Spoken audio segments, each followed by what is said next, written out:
안녕하세요. 오늘은 지난 시간에 이어서 일본의 광기토항비의 발견과 그 연구에 대해서 지난 시간에 알아봤다면은, 자, 오늘은 한국 역사학자들이 여기에 대해서 어떻게 반박을 해나가고 또 어떤 논리로 이 문제를 이해하려고 했는지 자세히 한번 살펴보겠습니다. 근대 이래 한국의 민족주의 역사학자들, 예를 들면 위당 정인보 선생님이나 그 이후에 이제 북한에서 이제 연구를 하셨던 김석형, 박시영 이런 여러 연구자들이 현대까지 광기토항비 연구를 계속해서 이어왔었습니다. 자, 특히 위당 정인보 선생님 같은 경우에는 당시로서는 유명한 한학자였죠.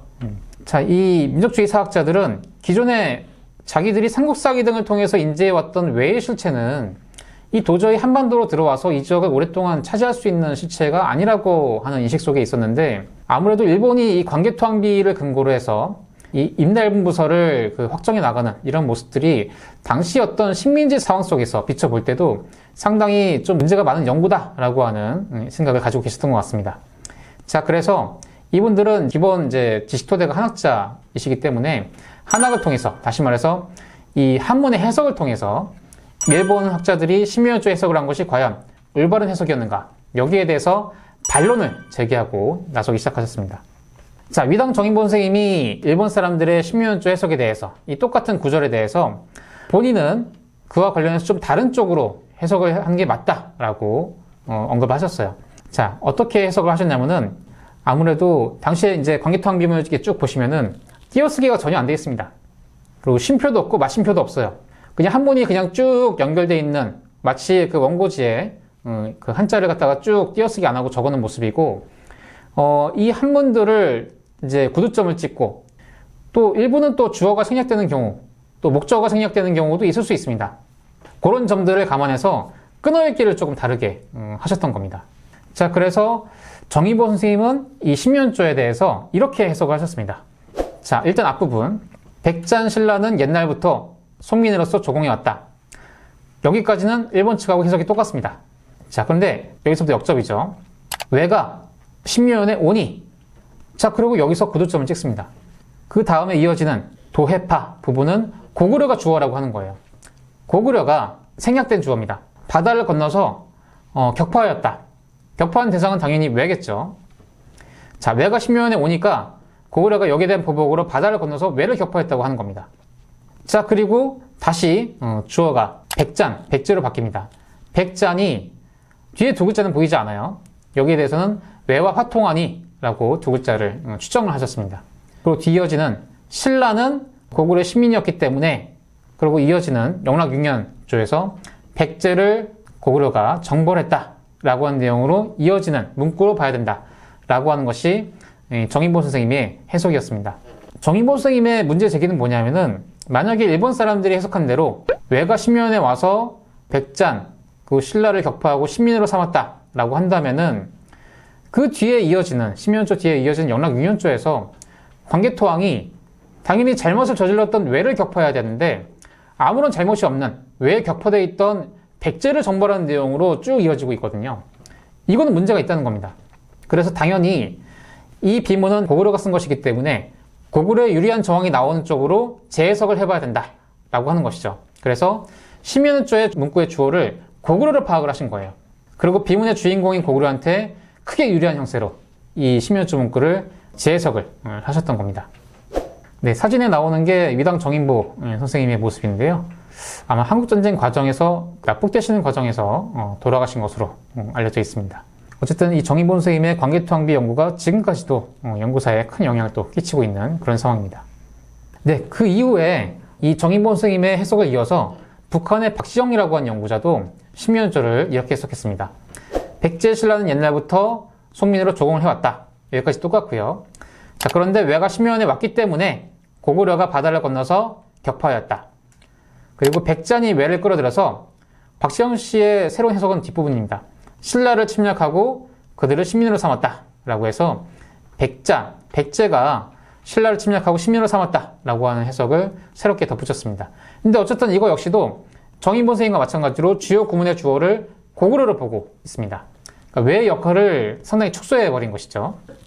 자, 또 다른 역사학자인 북한의 김석형도 마찬가지입니다. 이분도 이렇게 해석했습니다.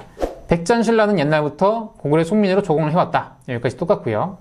외가 신면에 쳐들어오자 고구려가 바다를 건너서 백잔을 격파하고 신라를 시민으로 삼았다. 라고 해서 이 뒤에 바다를 건너서 백제를 격파하고 신라를 시민으로 삼은 주체를 고구려로 보셨습니다.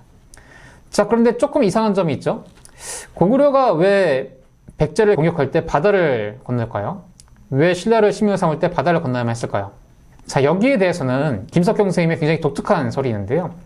당시에 백제와 신라가 아직까지 통일 왕조가 구성되어 있지 않던 일본 열도에 건너가서 이 주민들이 그쪽에 건너가서 분국을 만들었다고 하는 겁니다.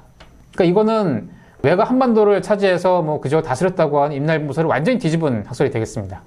아직까지 통일 왕조가 제대로 들어서지 않았기 때문에 일본 열도에 백제 신라가 건너가서 그 지역에 분국을 세웠고 고구려가 이 심연조에서 격파했다고 하는 백잔 신라는 바로 그 일본 열도에 가 있던 백잔 이런 세력들이었다고 하는 것이죠.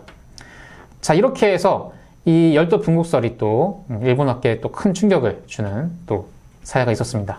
자, 이 남북한 연구자들의 신면조 해석의 공통점을 보면요. 일단은 논란이 되는 신면조 기사에서 외의 비중을 확 줄여버립니다. 외가 주어가 되는 어떤 문장의 비중을 확 줄여버리고 고구려 우위의 상황으로 다시 해석을 했던 것이죠. 그래서 이분들의 최종적인 목적은 이 신면조 해석을 통해서 광해토항 비문은 곧 일본에 대한 한민족, 고구려죠. 고구려의 압도적인 승리를 기록한 텍스트다라고 이해를 하셨던 겁니다. 자, 어쨌든 이 시기에도 일본 학자들과 정반대되는 관점에서 광해토항비를 바라보는 시각이 분명히 존재했다라고 하는 것을 볼 수가 있겠습니다. 다만 이 지금의 관점에서 우리가 이 신면조 해석의 연구를 볼 때 가장 중요한 원칙은 뭐냐면은 우리가 어떤 금속문이 나오거나 비석이 나올 때 1차 사료 해석의 가장 원칙은 뭐냐면은 텍스트 자체에 근거한 한문 해석이 이루어져야 됩니다. 그 자체로 그 한문에서 가장 자연스러운 해석 자체가 만들어진 다음에 그 다음에 우리가 다양한 뭐 자료들을 비교하고 맞다 틀리다 거짓다 이렇게 얘기를 한 것이거든요. 자, 근데 정인보, 김석경 선생님 등의 신면조 해석은 아무래도 이분들이 한문 해석 자체를 자연스럽게 추구했다기보다는 삼국사기라든가 어떤 다른 문헌 자료를 근거로 해서 당시에 왜는 약소국이었을 거야 라고 하는 역사적 정황을 머릿속에 좀 강하게 넣고 나서 해석을 하신 부분이 분명히 있습니다. 다시 말해서 한문 해석만 놓고 본다면은 일본 측 해석의 한문 해석에 비해서 조금은 부자연스러운 면이 있습니다. 자, 그 중국 학자였던 왕건군 같은 경우도 나중에 이렇게 비판을 하거든요. 아니, 그 정인보 그 해석처럼 주어가 그렇게 수차례 바뀌고 불과 그 30글자도 안 되는 그 글자들을 갖다가 뭐 4번, 5번을 끊어가지고 계속해서 뭐 주어를 바꾸고 수어가 생략되고 그렇게 이해를 하는데, 아니 고구려가 당시에 한문을 아무렇게나 쓰는 국가도 아니고 당시에 그렇게 그 써놓으면 누가 과연 이 정격 한문을 쓰는 그 고구려가 그런 식으로 만약 써놨다면 누가 과연 정인보 선생님이 해석대로 이렇게 해석을 했겠냔 말이죠. 다시 말해서 비문 해석 자체로만 보면은 일본 측의 연구가 굉장히 자연스러운 거예요. 그리고 다시 보겠습니다. 지금 제가 이제 누가 해석했는지를 그 붙여놓지 않고 여기 해놨는데요. 뭐 앞에 이제 해석이 이렇습니다. 백잔신라는 옛날부터 속민으로 조공을 해왔다. 그런데 외가 10년 안에 바다를 건너와서 백잔 뭐뭐신라를 격파하고 신민으로 삼았다. 자, 이게 외가 주어가 돼가지고 뒤쪽으로 쭉 이어지는 구문 자체가 나름대로 굉장히 자연스럽다는 거예요. 자연스럽게 이어지는데 그 뒤에 해석 한번 보겠습니다. 그런데 외가 일찍이 신면에 왔다. 근데 지금 고구려라고 하는 주어는 생략돼 있죠. 그대로 해보겠습니다. 외가 일찍이 신면에 왔다. 바다를 건너 격파하였다. 백잔이 그 뒤에 두 글자 안 보이고요. 신라를 시민으로 여기고. 지금 이것만 보면요, 이게 무슨 문장인지 사실은 알 수가 없게 돼 있어요. 제대로 알 수가 없게 돼 있습니다. 뒤에 다른 해석도 마찬가지예요. 그런데 외를 동원해 신면에 쳐들어왔으므로 바다를 건너 백잔을 파하고 뭐 신라를 시민으로 삼았다. 중간에 그 주어가 계속해서 바뀌는 겁니다. 주어가 이렇게 바뀌다 보니까 이 문제를 만약에 앞에 누가 해석했는지 한국인지 일본인지 다 띄워놓고 한문학자들 보여줘가지고 보여주면은 아무래도 이 첫 번째 일본이 했던 해석 자체에 대해서 가장 자연스럽다라고 손을 들어주는 사람들이 많다는 것이죠.